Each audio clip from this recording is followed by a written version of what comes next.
출애굽기 9장 22절에서 35절까지 말씀 다 같이 봉독하시겠습니다. 야훼께서 모세에게 이르시되 너는 하늘을 향하여 손을 들어 애굽 전국의 우박이 애굽 땅의 사람과 짐승과 밭의 모든 채소에 내리게 하라. 모세가 하늘을 향하여 지팡이를 들매 야훼께서 우레소리와 우박을 보내시고 불을 내려 땅에 달리게 하시니라. 야훼께서 우박을 애굽 땅에 내리심에 우박이 내림과 불덩이가 우박에 섞여 내림이 심히 맹렬하니 나라가 생긴 그때로부터 애굽 온 땅에는 그와 같은 일이 없었더라. 우박이 애굽 온 땅에서 사람과 짐승을 막론하고 밭에 있는 모든 것을 쳤으며 우박이 또 밭의 모든 채소를 치고 들의 모든 나무를 꺾었으되 이스라엘 자손들이 있는 그곳 고센 땅에는 우박이 없었더라. 바로가 사람을 보내어 모세와 아론을 불러 그들에게 이르되 이번은 내가 범죄하였노라. 야훼는 의로우시고 나와 나의 백성은 악하도다. 야훼께 구하여 이 우레소리와 우박을 그만 그치게 하라. 내가 너희를 보내리니 너희가 다시는 머물지 아니하리라. 모세가 그에게 이르되 내가 성에서 나가서 곧 내 손을 야훼를 향하여 펴리니 그리하면 우레소리가 그치고 우박이 다시 있지 아니할지라. 살상이 야훼께 속한 줄을 왕이 알리이다. 그러나 왕과 왕의 신하들이 야훼 하나님을 아직도 두려워하지 아니할 줄을 내가 아나이다. 그때에 보리는 이삭이 나왔고 삼은 꽃이 피었으므로 삼과 보리가 상하였으나 그러나 밀과 쌀보리는 자라지 아니한 고로 상하지 아니하였더라. 모세가 바로를 떠나 성에서 나가 야훼를 향하여 손을 펴매 우레소리와 우박이 그치고 비가 땅에 내리지 아니하니라. 바로가 비와 우박과 우레소리가 그친 것을 보고 다시 범죄하여 마음을 완악하게 하니 그와 그의 신하가 꼭 같더라. 바로의 마음이 완악하여 이스라엘 자손을 내보내지 아니하였으니 야훼께서 모세에게 말씀하심과 같더라. 아멘. 말씀의 제목을 다 함께 따라해 주시길 바랍니다. 재앙 속의 은혜. 재앙 속의 은혜. 혹시 여러분들은 남의 잘못 때문에 연대 책임을 지시는 것에 대해서 어떻게 생각하세요? 군대에서 제가 가장 힘들었던 부분 중에 하나가 한 사람이 잘못할 때 같이 기합받는 거였어요. 나는 잘못한 거 없는데 다른 사람이 잘못하니까 같이 기합을 받는 거예요. 유격 훈련을 갈 때가 있습니다. 저는 군대에서 유격을 3번 받았어요.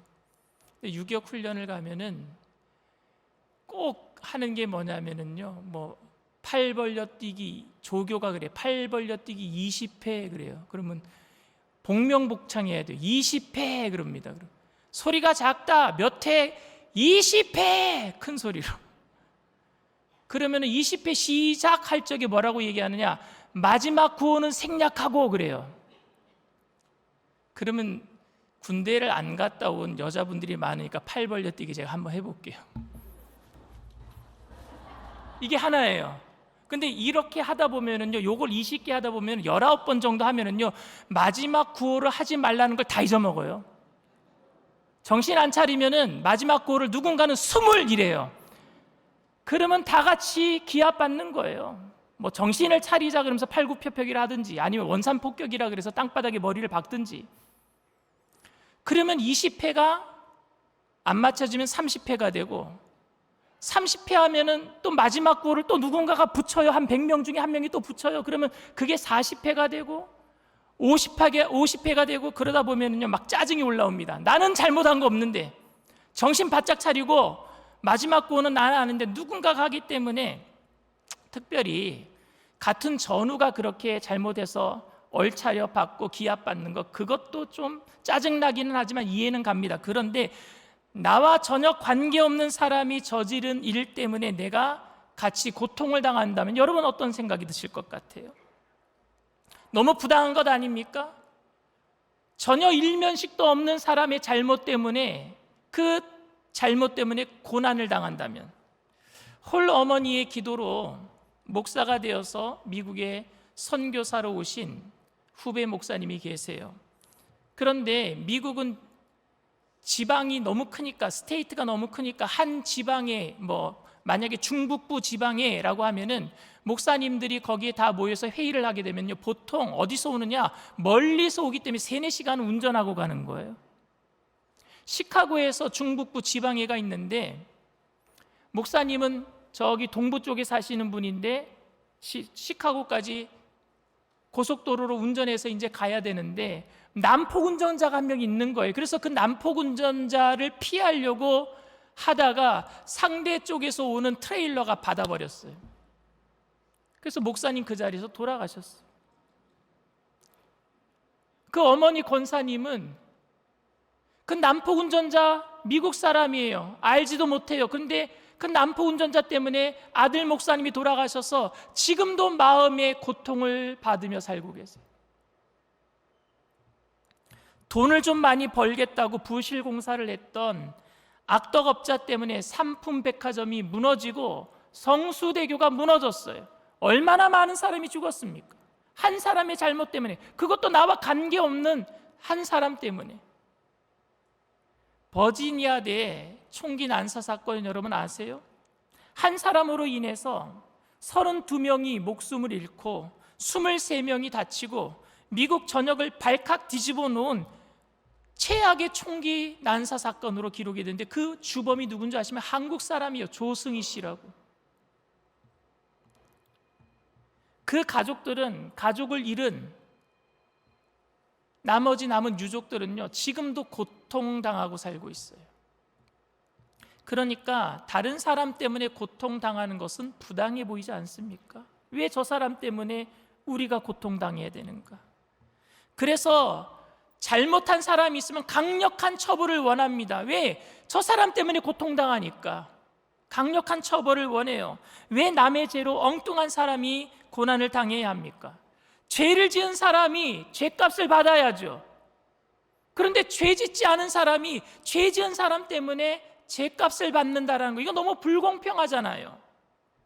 그런데 이런 일들이 의롭게 산 사람들이나 불의하게 산 사람들이나 상관없이 누구에게나 이 세상에 살고 있는 사람에게 다 찾아오고 있잖아요. 재앙과 고난은 누구에게나, 죽음은 다 찾아오고 있잖아요.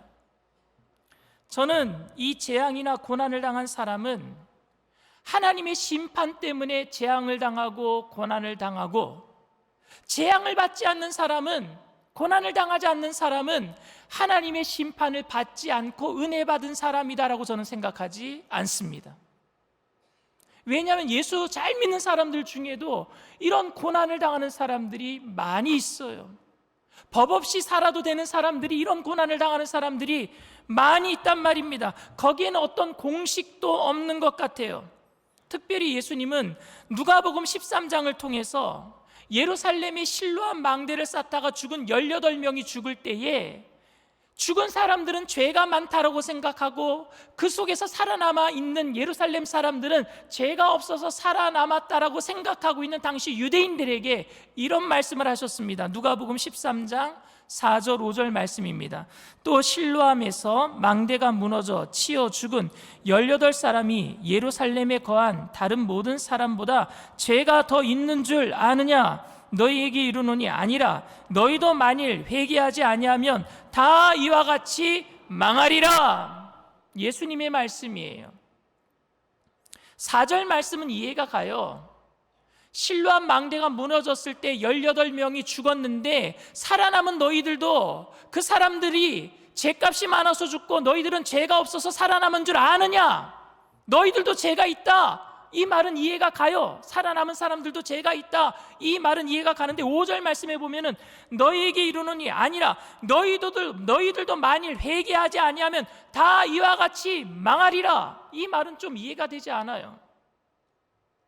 주님께서 무슨 의미로, 어떤 의도로 이런 말씀을 하셨겠습니까?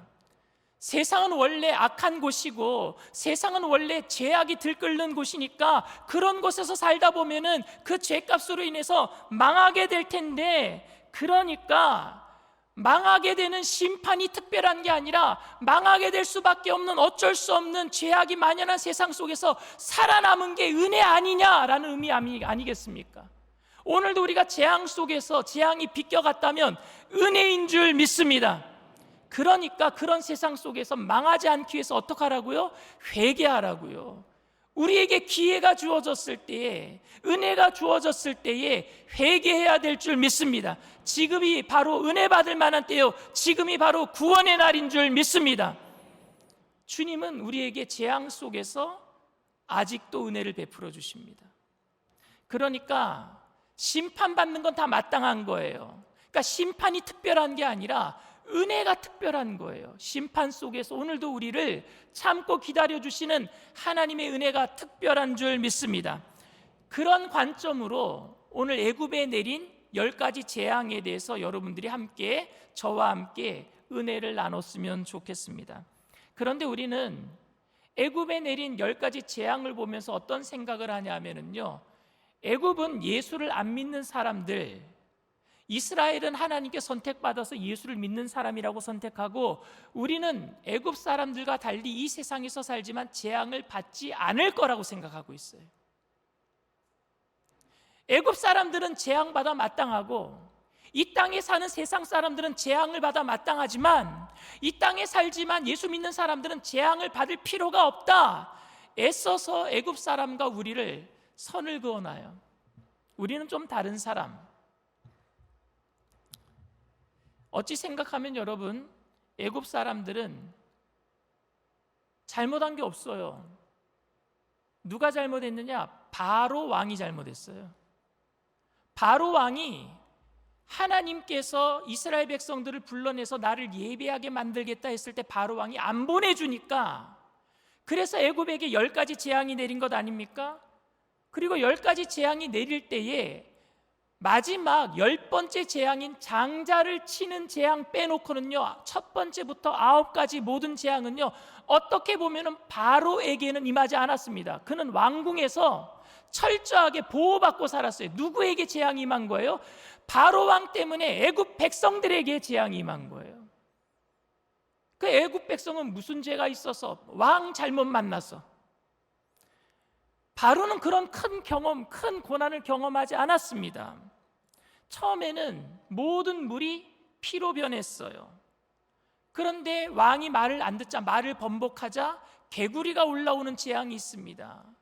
바로 왕이 잘못했어요. 하나님, 제가 이제 보내드리겠습니다. 그러다가 개구리가 없어지니까 또 원상복귀 되는 겁니다. 바로 왕이 또 포악해져서 안 보내줘 이렇게 하니까 이가 생기고, 4번째 파리가 생기고.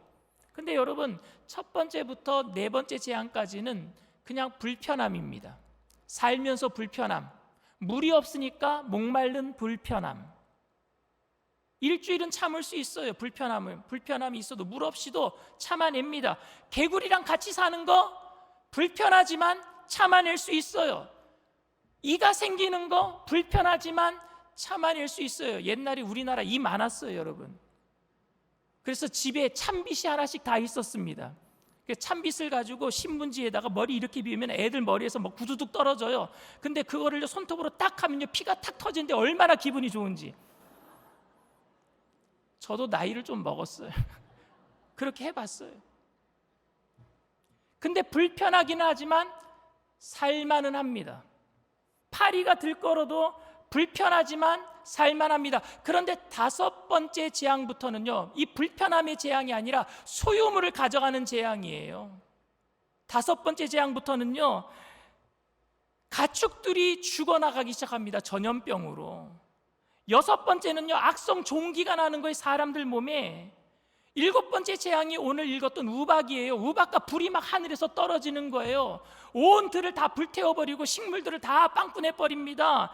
그리고 남아있는 식물을 8번째 재앙이 메뚜기가 와서 다 먹어버려요. 이건 불편함의 재앙이 아니라 소유를 가져가는 거예요. 생명까지 위협받는 겁니다. 그렇기 때문에 이스라엘 백성들은 괜찮았는데 애굽 백성들은 생명의 위협을 받았어요. 바로 왕만 하나님이 치시면 될 텐데 왜 하나님께서는 온 애굽 백성들을 다 이 10가지 재앙으로 치셨을까요? 더 놀라운 사실은 여러분, 무엇이 더 놀라우냐 하면은요, 이스라엘에게는 재앙이 내리지 않았다라는 겁니다. 애굽에만 재앙이 내렸다라는 사실이에요. 이와 파리가 들끓을 때에 이스라엘 백성들이 모여 살고 있는 고센 땅에는 이와 파리가 없었어요. 우박이 떨어질 때에도 이스라엘이 살고 있는 땅에만 우박이 안 왔단 말입니다. 애굽 사람들이 있는 곳에는 애굽 사람들이 사는 곳이라는 이유 때문에 재앙이 있고, 이스라엘 백성들이 있는 곳에는 이스라엘 백성이 사는 곳이라는 이유 때문에 재앙이 없었습니다. 저는 여러분들과 함께 애굽에 내렸던 10가지 재앙을 생각해 보면서 3가지를 좀 먼저 생각해 보기를 원합니다. 첫 번째, 모든 인생은 지금 애굽 땅에서 살고 있어요. 모든 인생은. 우리가 지금 어디에서 살고 있어요? 가나안의 천국에서 살고 있습니까? 우리는 이 세상 애굽에서 살고 있단 말입니다. 아직은 우리는 지금 애굽에서 살고 있습니다. 우리는 재앙을 받지 않아도 되는데 재앙을 받고 있는 게 아니라 심판과 고난을 당하거나 죽임을 당하지 않아도 되는데 우리가 심판을 받고 죽임을 당하고 있는 것이 아니라 우리 인생은 지금 심판과 죽음이 끊이지 않는 애굽에서 살고 있기 때문에 오늘도 우리는 재앙을 만날 수밖에 없단 말입니다. 그러한 인식이 우리 안에 있어야 해요. 당연한 거예요. 여러분들에게 재앙이 다가오고 여러분들에게 고난이 다가오고 여러분들에게 죽음이 다가오는 것은 이상한 게 아니라 당연한 거예요. 왜냐? 아직은 우리가 천국에 있지 않기 때문에 그래요. 지금 우리는 어디에 살고 있어요? 애국과 같은 이 세상에서 살고 있기 때문에 그렇습니다. 그러니까 고난과 재앙과 고통은요, 당연한 겁니다. 이 땅에 사는 동안에 이런 모든 것들은 당연한 겁니다. 어떤 사람에게는 하나님의 심판과 재앙을 피할 수 있는 선과 의가 없어요, 여러분. 인간의 본성은 타락했고 인간의 본질은 부패했습니다. 이것에 대해서 사도 바울은 로마서에 이런 얘기를 합니다. 로마서 1장 29절에서 31절 말씀입니다. 곧 모든 불의, 추악, 탐욕, 악의가 가득한 자요, 시기, 살인, 분쟁, 사기, 악독이 가득한 자요, 수근수근하는 자요, 비방하는 자요, 하나님께서 미워하시는 자요, 능력하는 자요, 교만한 자요, 자랑하는 자요, 악을 도모하는 자요, 부모를 거역하는 자요, 우매한 자요, 배약하는 자요, 무정한 자요, 무자비한 자라. 인간이 죄인이라는 말은 결과적으로 인간은 그래서 재앙과 심판을 피해갈 수 없다라는 말입니다. 우리는 아담과 하와가 원죄를 짓고 난 이후로부터 이 세상 가운데 그 죄악으로 인해서 재앙이 다가왔어요. 심판이 다가왔어요. 이거 피할 수 없습니다. 그 심판의 끝이 바로 죽음이에요, 여러분. 피할 수 없어요. 우리가 죽을 수밖에 없는 죄인이라는 말 자주 하죠, 여러분. 기도하면서도 이렇게 기도합니다. 죽을 수밖에 없는 죄인, 이렇게 기도를 합니다. 그 의미가 뭐겠어요? 하나님의 은혜와 자비가 아니면 우리는 살 수가 없습니다. 그런 의미 아닙니까? 하나님의 은혜가 없으면 우리는 살 수가 없어요. 두 번째로 생각해 볼 것은 그 죄악이 가득한 세상을 하나님은 오래 참으신다는 얘기입니다. 오래 참으시는 줄 믿습니다. 심판이 불가피해요. 우리의 죄성 때문에 이 땅을 살아가고 있는 모든 사람들이 심판이 불가피합니다. 그런데 하나님께서는요, 참고 계셔요. 아직도 참고 계세요. 하나님이 10가지 재앙을 보내셨다라는 의미가 여러분 무엇이겠습니까? 재앙을 즐기시는 분이에요? 10가지로 애굽 백성들을 막 괴롭히는 것이 즐거운 거예요? 하나님이? 아니죠. 처음부터 물이 피로 변하는 재앙은 처음부터 있지 않았어요. 처음은 하나님이 말로 모세와 아론을 통해서 내 백성들을 출애굽시켜라 말을 했단 말입니다. 근데 그 말씀을 어겼을 때 재앙이 왔어요. 바로가 여러분 처음에 순종했으면은 애굽에 재앙은 없었습니다. 그러면 10가지 재앙은 몇 번의 불순종이 있었다는 거예요? 10번의 불순종이 있었다는 거잖아요. 그럼 10번 동안 하나님은 어떻게 하신 거예요? 참으신 거예요. 오늘도 하나님은 우리를 끝까지 참아주시는 줄 믿습니다. 참으시는 거예요. 하나님은 심판을 즐기시는 분이 아니에요. 우리가 순종할 때 하나님은 심판을 걷어가시고 축복해 주실 줄 믿습니다. 하나님이 심판하시는 분이 아니에요. 참으시는 분이에요. 세 번째로 생각해 볼 것은 하나님은 그 심판 속에서, 재앙 속에서도 우리를 사랑하신다는 얘기입니다. 은혜를 베푸실 자에게 은혜를 베풀고 계시다라는 사실입니다. 왜 하나님이 애굽은 심판하시고 그리고 이스라엘은 택하셨는지, 이런 선택 예정에 대해서는 오늘 제가 얘기할 수는 없습니다. 너무 길어지니까. 그런데 여러분, 현실적으로 생각해 보면은 이스라엘이 애굽보다 나은 게 없었어요. 그 속에서 400년 동안 종살이하면서 애굽 백성보다 죄를 지으면 더 지었지, 주인 집에서 아피스 신이라고 하는 반인 반수를 만들어서 섬길 때 노예들도 같이 섬겼지, 하나님 섬기는 백성이라고 그들이 하나님만 섬기는 그런 일들을 하지 않았단 말입니다. 까맣게 잊어먹고 있었어요. 까맣게. 야곱의 형제들, 야곱의 자녀들 할 70명이 들어와서 400년 동안 하나님이 잊어버린 상태, 까맣게 잊어버렸어요. 그들이 나은 게 없었어요. 그런데 왜 하나님은 애굽은 심판하시고 왜 이스라엘은 구원하셨는지? 왜요, 여러분? 왜 이스라엘에게는 재앙을 안 내시는 겁니까? 왜요? 분명한 것은 하나님 앞에서 벗어날 수 있는, 심판받지 않을 수 있는 자격이 이스라엘에게 있었습니까? 아니요, 아무것도 없었어요. 여러분, 은혜가 뭔지 아십니까? 은혜는 아무 받을 것 자격이 없는 사람이 하나님의 사랑을 받는 게 은혜인 줄 믿습니다. 이스라엘에게 뭐가 임한 거예요? 하나님의 은혜가 임한 줄 믿습니다. 어디 속에서요? 재앙 속에서. 오늘도 우리에게 하나님의 은혜가 임하는 줄 믿습니다. 어디 속에서? 죄악이 만연한 이 세상 재앙 속에서 하나님의 은혜는 오늘도 우리에게 임하는 줄 믿습니다.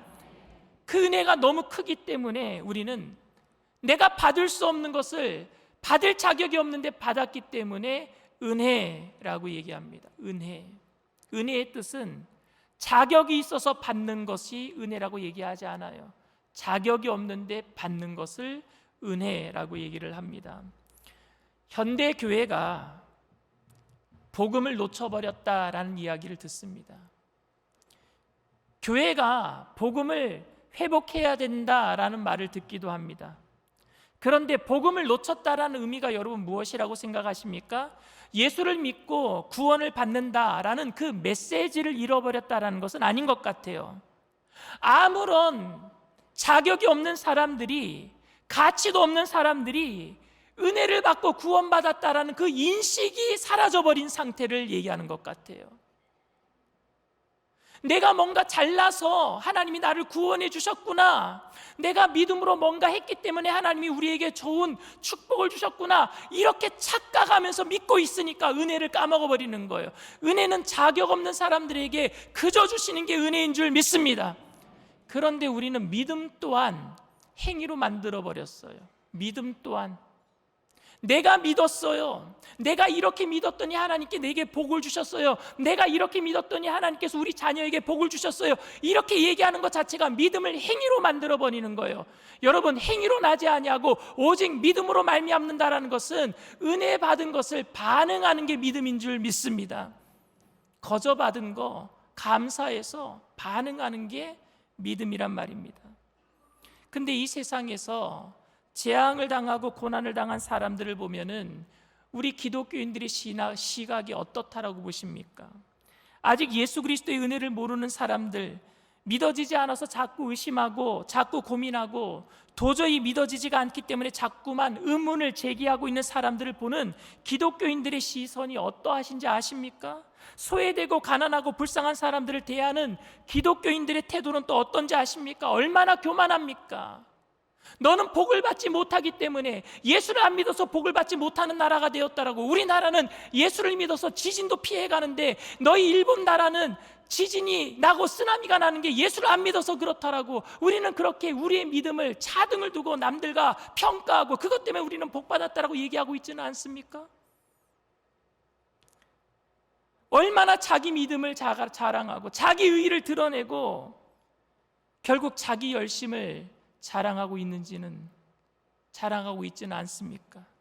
믿음은 놀라우신 하나님의 은혜에 대한 자연스러운 반응임에도 우리는 그 믿음을 우리의 공적으로 만들어놨어요. 왠 줄 아십니까? 은혜를 잃어버렸기 때문에 그래요. 거저받은 것을 잃어버렸어요. 너무너무 감당할 수 없을 만큼 놀라운 은혜를 안다면 내가 잘한 것도 없는데 왜 고난이 나만 피해갑니까? 이것이 깨달아진다면 재앙을 만난 사람과 나누고 싶은 마음이 생기고 고난 중에 있는 사람 앞에서 미안한 마음이 생길 것 같아요. 왜 나만 안 받아야 되는지, 다른 사람들은 고난받는데 왜 나만 피해가는지, 내가 아무런 자격이 없는데 그런 은혜를 받았다라면 그 은혜에 감격하고 재앙 가운데, 고난 가운데 있는 사람들에게 미안한 마음으로 서로 나누지 않겠습니까? 우리가 더 이상 하나님의 정죄를 받지 않는다는 이 사실은 정말로 놀라운 하나님의 은혜인 줄 믿습니다. 우리로서는 감당할 수 없는 사랑입니다. 그런데 더 놀라운 것은 그런 사랑을 받을 자격이 아무리 생각해도 내게는 없다라는 사실이에요. 받을 만한 자격이 없다라는 겁니다. 그것 때문에 그것이 은혜였다라고 생각하기 때문에 믿지 않는 사람들을 보면은 괜히 마음속에서 안타까운 마음도 생기지만 또한 믿지 않는 사람들을 보면은 미안한 마음이 들 수 있단 말입니다. 사랑하는 성도 여러분, 그래서 은혜를 깨달은 사람은 낙심할 수 없어요. 그리고 은혜를 깨달은 사람은 교만할 수 없습니다. 하나님께서 우리에게 주신 이 생명은 우리에게 가치가 있어서 우리에게 영원한 생명을 주신 것도 아니고, 우리에게 자격이 있어서 우리에게 영원한 생명을 주신 것도 아닌 철저한 은혜인 줄 믿습니다. 은혜는 사람을 절대로 교만하게 만들지 않습니다. 은혜는 사람을 절대로 목이 뻣뻣해서 다른 사람들을 판단하고 정죄하도록 만들지 않습니다. 은혜는 또한 동시에 하나님의 사람들로 하여금 절대로 낙심하도록 만들지도 못합니다. 나의 나된 것은 하나님의 은혜이기 때문에, 그것이 하나님의 은혜로 나에게 생명이 주어졌기 때문에 우리는 어떤 시련에도, 어떤 상황 속에서도, 어떤 가난에도, 어떤 질병에도 낙심하지 않게 될 줄 믿습니다. 은혜 때문에 그래요. 은혜 때문에. 우리가 하나님 앞에 아무것도 자랑할 것이 없어요. 이스라엘 백성들이 애굽 백성들 10가지 재앙을 만나는 애굽 백성들을 보면서 어떤 마음이 들었을까요? 우리들도 저들과 똑같았는데, 아니 저들보다 더 못한 삶을 살았는데, 애굽 사람들이 재앙을 당하는 모습을 보면서, 그리고 자신들은 그 재앙을 피하는 것을 보면서 왜 하나님 우리는 10가지 재앙이 피해갔습니까? 의문이 왜 안 생겼겠습니까? 그리고 그 사실에 대한 경이로움과 또 그 사실에 대한 두려움 때문에 애굽 사람들을 함부로 판단하지 않았을 것 같아요.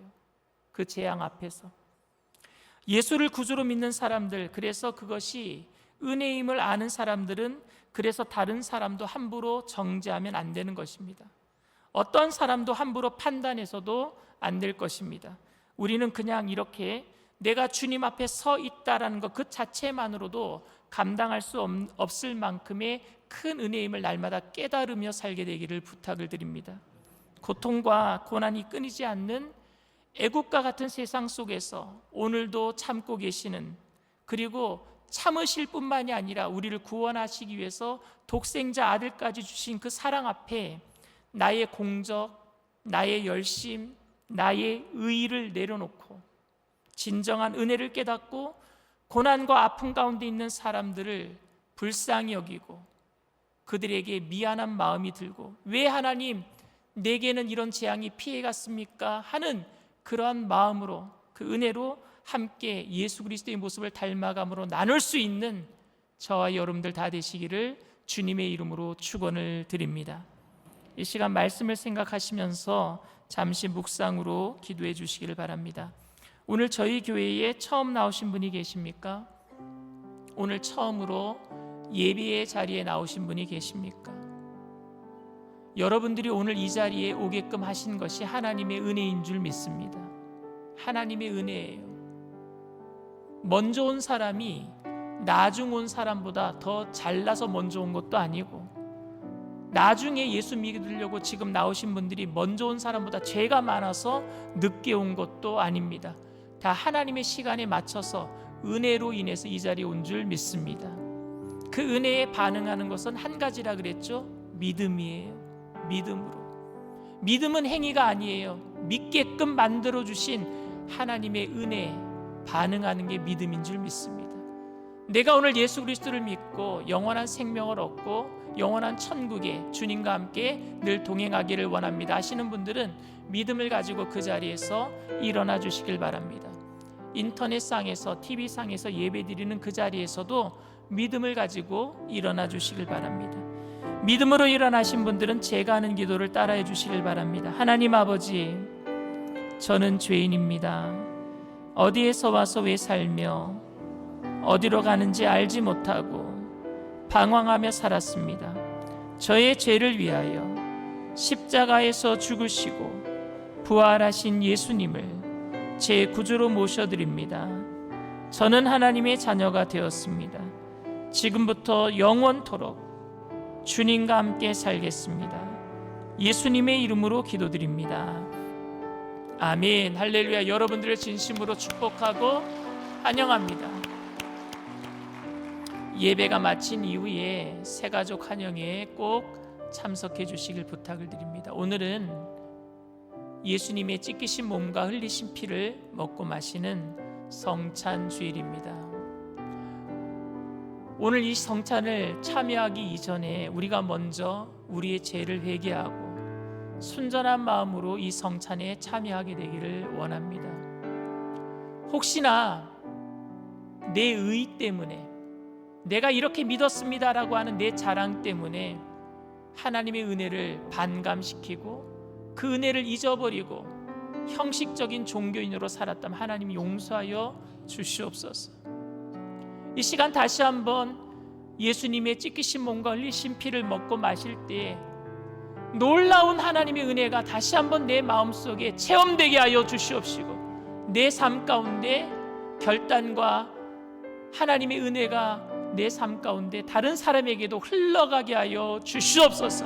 성찬을 대하기 위해서 우리 주님 세 번 부르고 통성으로 간절히 기도합니다. 주여, 주여, 주여. 할렐루야. 사랑과 은혜가 풍성하시고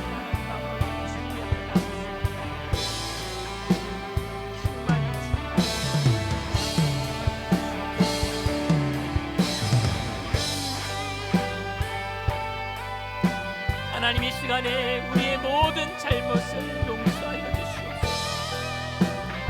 하나님의 은혜를 깨닫고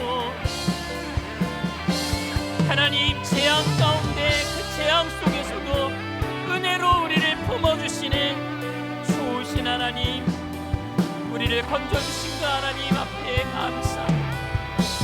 성찬을 대하며 은혜로 나누며 살아갈 수 있도록 역사하여 주시옵소서. 성령님 충만히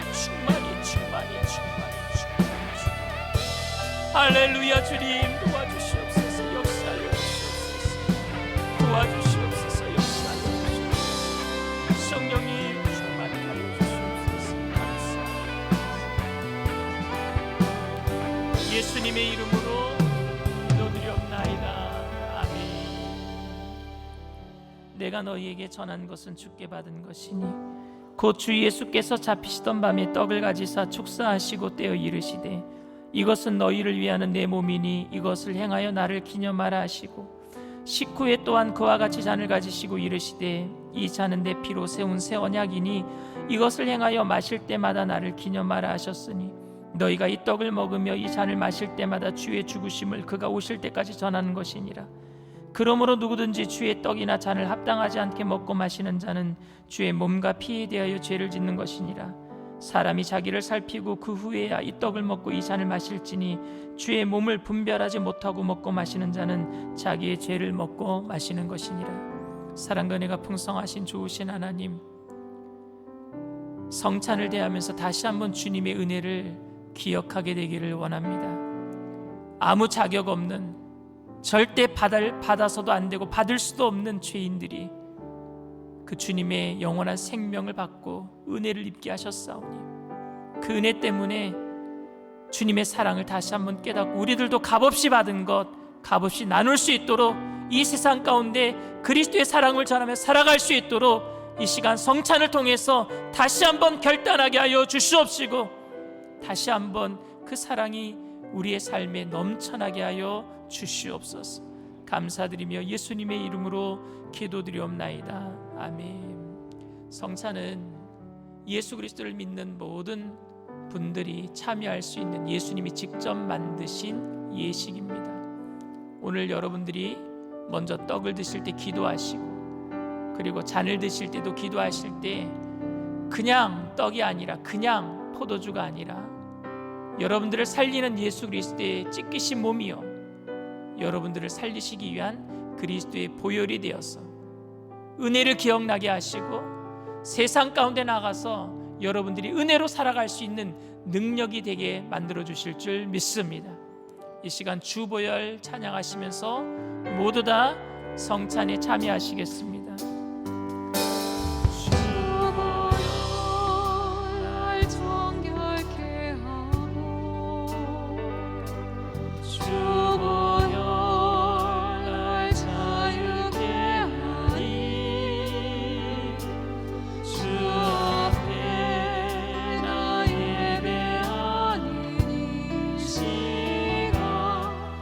나의 모든 것을 주께 드리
지금 애국과 같은 세상 속에서 살고 있기 때문에 누군가 한 사람의 잘못 때문에 함께 고난을 당할 수도 있어요. 여러분이 죄를 짓지 않았음에도 불구하고 고난 당하기 때문에 억울해하지 마세요. 낙심하지 마세요. 죄가 없어도 내게 고난은 올 수도 있습니다.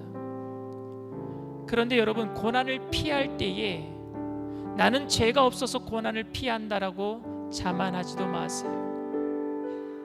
다른 사람들이 고난당하는 것이 죄가 있어서 고난당하고 있다라고 판단하지도 마세요. 고난은 여러분, 이 세상에 사는 사람들에게 누구에게나 올 수 있는 거예요. 그런데 그 고난 속에서 내가 피할 수 있는 은혜를 입었다면 하나님께 이렇게 기도하시길 바랍니다. 하나님, 왜 납니까? 왜 저만 고난을 피해야 합니까? 이런 은혜를 주시니 얼마나 감사한지요. 베드로가 했던 고백이에요. 하나님, 예수님 저를 떠나소서. 나는 죄인이로소이다. 내가 이런 은혜를 받을 만한 자격이 없어요. 하나님, 그 고백이 살아있을 때 내가 받은 은혜가 값없이 흘러가게 될 줄 믿습니다. 그 고백을 잊어버리면은요, 은혜 받은 게 당연해지는 거예요. 은혜 받지 못한 사람을 정죄하기 시작하는 거예요. 어느 때부터 이 나라가 이렇게 4분의 1 됐습니까? 은혜를 잊어버리니까, 교인들이 은혜를 잊어버리니까. 이 은혜를 다시 회복해야 될 줄 믿습니다.